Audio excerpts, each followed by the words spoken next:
Black-necked swan.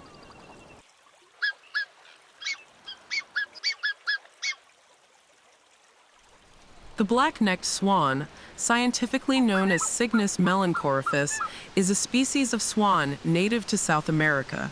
As the name suggests, black-necked swans are characterized by a distinctive black neck and head, contrasting with the rest of their white plumage, a red knob at the base of their bill, which is a unique feature among the swan species.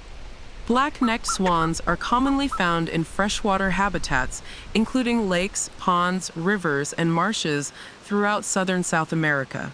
They prefer areas with plenty of aquatic vegetation, which makes up a significant part of their diet.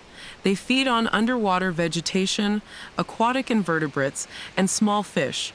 They are generally social birds and can be seen in pairs or small family groups.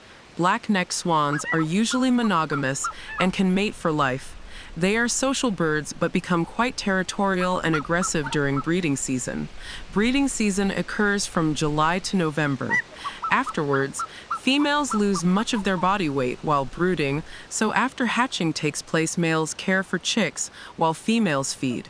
Fledging takes about 100 days, although chicks stay with parents for up to a year.